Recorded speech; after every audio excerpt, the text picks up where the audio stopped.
kadang-kadang memang bener loh, gue ngomong mereka tuh cuma ngomong doang gini, berarti nggak nyampe. Iya, kadang-kadang nggak nyampe. Hey guys, welcome back to our channel at Iskandar 4.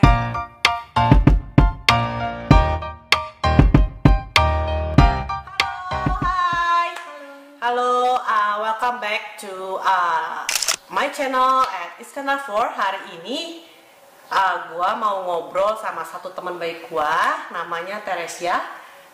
Mungkin bisa diceritain ya latar belakangnya Tere. Oke, hai semua, saya Teresia, temannya Muti. Ya, kita mirip ya. Dan banyak yang bilang kita tuh mirip, ya, kembar, kalau nggak kakak adik. Iya betul, mirip kan? Ya, hari ini thank you banget udah diundang sama Muti untuk di kegiatan sharing-sharing buat YouTube-nya Muti ya. Saya perkenalkan dulu backgroundnya saya ya, nama saya Teresia, tadi seperti yang sudah disampaikan oleh Ibu Muti. Nah, bisa sedikit sini enggak? Oke, lebih kelihatan ya, jelas. Ya, saya ibu rumah tangga actually, tetapi juga punya profesi sebagai dosen satu universitas yang ternama lah di satu universitas Indonesia. Ya, lumayan lah, ternama lah pokoknya. Nah, ya, saya punya suami juga memiliki profesi sebagai programmer, dan kita punya satu orang anak ya, seorang putri namanya Keisha ya, saat ini sudah kelas 3 SMA. Oke, dan berarti teenager ya? Ya, teenager ya, di jelang-jelang menuju universitas. Oke. Nah, sekarang gue tuh mau nanya, kan tadi Tere udah bilang anak tuh cuma satu ya, satu dan perempuan. Di era yang sekarang, yang pergaulannya notabene sangat berbeda dengan zamannya kita ya Tere ya. Tetapi yang gue tahu kan anaknya Tere itu kan sangat mandiri, ya, sangat independen, dewasa. Nah, gue mau tanya tips-tipsnya seperti apa? Karena itu belajar juga untuk gue, pengen tahu nih kiat-kiatnya, gitu dong. Ya, ini ya, gue bagi sedikit tips-tipsnya ya, spesial untuk Muti nih hari ini. Thank you. Pengen belajar banget nih gue. Jadi kalau saya sendiri sih merasa itu semua dimulai dari mindset kita gitu ya. Bagaimana cara pandang kita terhadap anak kita. Apakah anak kita itu kita bisa pandang sebagai seorang ya pribadi yang mandiri ya. Waktu kita melihat anak kita mempunyai kemampuan untuk menjadi seorang figur yang mandiri, akhirnya itu juga akan mengikuti dari pola pikiran kita dan pola perilaku kita. Bagaimana kita memperlakukan anak kita, cara kita treatnya dia, cara kita treatnya dia. Jadi kalau kita selalu berpikir dia tidak mampu, akhirnya kita tidak akan memberikan dia kesempatan untuk mengerjakan hal-hal yang baru di dalam hidup dia ya. Ini sebagai contohnya juga, kita memang sudah merangsang anak ini supaya memiliki perilaku yang berani dan mandiri. Contohnya, gue masih ingat banget tuh waktu dia masih playgroup atau TK lah seperti itu. Jadi setiap kali kita makan di food court, jadi kalau dia mau pesan minum, itu kita udah suruh dia jalan sendiri ke food court, kasih uangnya, coba pilih aja Keisha mau minum yang mana. Itu masih TK loh, itu masih TK ya, sekitar itu. Wow, dia sudah jalan sendiri dan saya cuma pantau, gue cuma pantau tuh dari jauh gitu ya. Dia sudah milih kemana gitu dan pesan minum gitu dan bayar. Dan nanti dia kembali ke meja dengan senang udah bawa minuman sama uang kembalian gitu ya. Nah, itu hal-hal kecil yang dia lakukan, tapi kita apresiasi ya. Kita berikan apresiasi bahwa dia sudah berhasil melakukan misi tersebut. Ternyata tuh bikin anak tuh bikin ketagihan gitu ya. Ada tantangan-tantangan apalagi, challenge-challenge apalagi yang kita bisa berikan buat dia. Dan itu sampai gede juga seperti itu. Jadi waktu pernah ya SD kalau nggak salah itu kelas 6, dia pengen naik angkot gitu dan dia ngerasa bisa naik angkot. Gue pikir-pikir, aduh kasih nggak ya 12 ya. Perempuan lagi, rumah gue jauh lagi gitu kan. Bisa 2 kali dia harus naik angkotnya gitu. Tapi akhirnya ya sudah, dicoba aja, nggak apa-apa gitu ya. Dicoba aja, dikasih tahu rutenya, nanti naik ini, ngomong ke supirnya seperti ini, terus kalau mau turun tuh turun di mana, kasih tahu. Dan dia waktu sukses melakukan itu, wah dia happy banget, luar biasa ya, dia berhasil naik angkot. Karena buat kita biasanya buat dia very ini ya, sesuatu yang luar biasa ya. Sesuatu yang luar biasa banget. Nah, kalau misalkan nih, kadang-kadang anak ada yang kalau baru pertama kali melakukan sesuatu baru ya, kayak misalkan tadi anak TK disuruh beliin kan, suka nggak mau takut atau apa, itu gimana kita ngasih taunya pada saat itu? Sebenarnya dikasih tahu aja sih cara-caranya seperti apa. Nanti tinggal jalan aja ke sana gitu ya. Bilang sama mbaknya, Mbak mau minum yang itu gitu ya. Kalau dia belum bisa baca, atau mau Fanta atau mau Coca-Cola misalnya gitu ya. Nanti tinggal kasih aja uangnya, tenang aja, pasti semua gampang.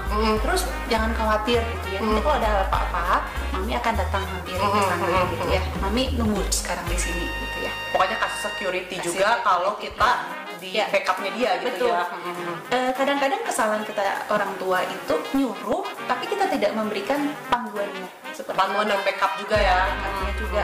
Jadi karena mereka nggak punya ide bagaimana mengerjakannya, sehingga membuat mereka tuh jadi enggan untuk melakukan, Kayak clueless gitu ya mereka ya. ya. Tapi kalau sebenarnya kita bisa kasih caranya, stepnya gini, nanti bilang begini, bilang begini, nah itu lebih pede. kebayang buat dia, lebih pede juga untuk melakukannya, dan ternyata gampang gitu ya.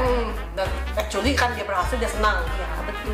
Oke, jadi satu, harus dikasih kesempatan. Jadi mindset kita sebagai orang tuanya harus lihat dulu anak ini anaknya mampu. Iya. Ya, dikasih panduan, dikasih encouragement, dan dikasih backup juga. Betul. Supaya dia merasa aman dan pede. Betul. Oke. Berarti nggak maksudnya bisa sedini mungkin ya, sedini Bisa sedini. anak TK. Betul, betul. Itu sudah kita lakukan. Hanya kalau gua mami parnoan tuh tadi. Jadi dia belum gua lakukan waktu maksudnya ya waktu kalau backup flashback ya mungkin karena ini ya mindset gue juga mungkin memang harus belajar ya. Jadi ya itu apalagi anak perempuan, aduh takut ini ya oke lah, sekarang gue belajar sesuatu baru. Oke. Kalau as a parents nih ya, supaya tadi kan kalau untuk nggak overprotective berarti dari mindset kita dulu, betul. Ya, bukan kita tegain tapi mindset kita berubah, ya. Gimana kita menempatkan atau lu menempatkan sebagai ibu dan suami juga sebagai ayahnya ke si anak ini? Oke, kalau gue sih pertama-tama sih gue menyerahkan dulu sih anak gue dalam penjagaan Tuhan dulu ya. Jadi menurut gue itu penting ya, rasa berserah kepada Tuhan itu menjadi penting. Kalau kita yang mau selalu memproteksi anak kita gitu ya, itu nggak akan ada habisnya gitu ya, nggak akan mungkin kita nguntit dia jadi spy gitu, ini anak dimana. Ini baru gue melakukan ini tadi, gue hanya berubah, gue melakukan ini nggak jadi. Dia nggak akan mungkin gitu loh ya. Suatu saat dia akan pergi juga meninggalkan kita gitu ya, untuk kuliah mungkin di satu tempat yang berbeda dengan kita, nggak bisa kita pantau 24 jam ketemu dengan siapa, pergi kemana, ngerjain apa. Satu yang kita perlu berikan itu satu rasa ini ya, penyerahan kita kepada Tuhan. Itu kita harus lakukan, dan kemudian juga memang menanamkan nilai-nilai ya, value-value kepada si anak tersebut. Dan value-value itu menurut gua bisa kita berikan secara bertahap sih, secara bertahap. Jadi memang sesuai dengan umur kematangannya. Ya. Karena waktu dulu gue pernah juga sih ngasih value-value yang cukup tinggi, kayaknya nggak nyampe juga.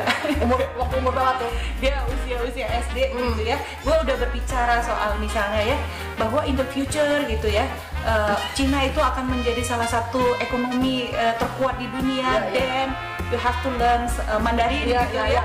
Itu kayaknya nggak nyampe.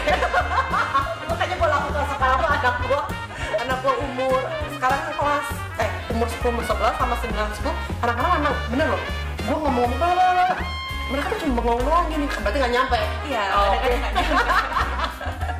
Ya, jadi kadang-kadang ya memang kita harus sesuaikan juga ya ekspektasi kita bahwa dia sudah harus menguasai A, B, C, itu disesuaikanlah dengan umurnya. Tapi nggak apa-apa sih, waktu kita sampaikan itu mungkin perkenalan dulu. Tapi kalau dia memang belum suka ya nggak usah dipaksain dulu. Misalnya kita tahu bahasa Mandarin itu is very important gitu, tapi kalau waktu itu dia juga belum gitu ya nggak apa-apa gitu ya.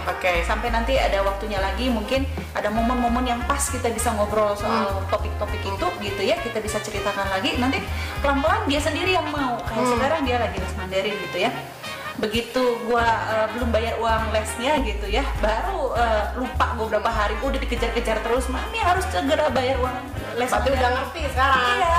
Kalau nggak saya nggak bisa les nih hari ini gitu. Jadi gue yang dikejar-kejar sama dia gitu ya. Ya. Jadi artinya berproses lah. Berproses bertahap ya.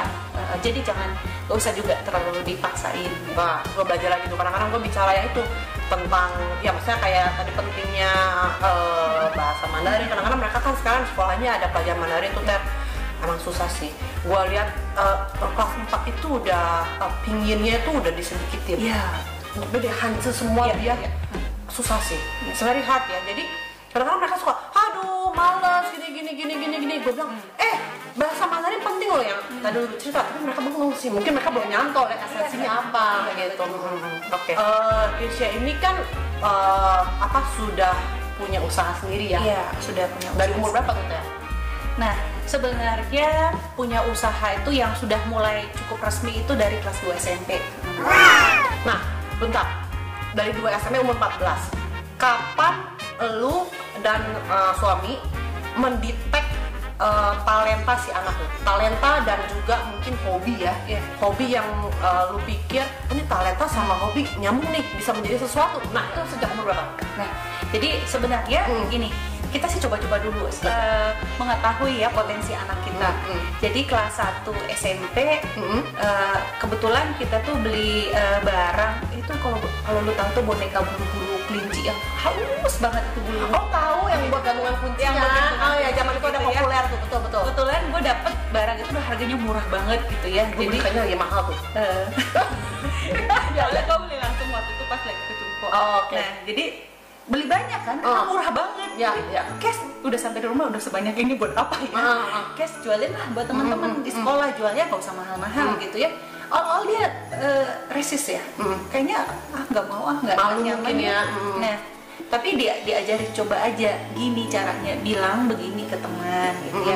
Keisha ada barang ini, harganya jauh lebih murah dibanding barang yang sama dijual tempat lain. Karena ini belinya langsung dari sana, mau nggak? Jadi diajarin ya, pertama-tama trigger itu dulu gitu ya. Akhirnya dia coba lakukan.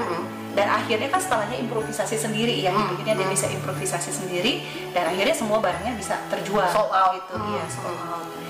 Nah, kemudian gue sebenarnya cukup emosi ya dengan perilaku anak gue waktu itu. Senang banget yang namanya K-pop sebenarnya. K-pop itu dari pagi, siang, sore, malam itu udah bisa pantengin terus. Yang Blackpink? Yang Blackpink lah, BTS ya. Oke. Terus cuma tahu itu doang. Yang Seventeen yang gitu-gitu lah. Tapi gue kasih challenge sih ke dia, Keisha, bisa nggak menghasilkan sesuatu dari K-pop ini gitu. Coba Mami challenge Keisha, bisa nggak hasilkan sesuatu dari sini? Pokoknya Mami nggak mau lihat Keisha tuh hanya kerjanya nonton dari pagi, siang, sore, malam gitu ya. Apalagi kalau lagi weekend itu, aduh, betul-betul hanya nonton itu K-pop itu. Itu bikin gua sedikit emosi. Tapi gua dorong ya, coba karena sesuatu dengan itu bisa nggak menghasilkan sesuatu dari situ. Ternyata ini anak tuh kalau ditantang itu ya merasa makan buktikan gitu loh ya. Baru dia mungkin berpikir ya. Nah teman-teman, sekian dulu bagian pertamanya ya. Nantikan juga video selanjutnya untuk bagian kedua dan ketiga. Kita akan semakin seru berbagi pengalaman sebagai orang tua bagaimana menjadi supporter number 1 untuk anak-anak kita memulai usahanya. Tidak ada kata terlalu muda atau terlalu dini untuk mereka.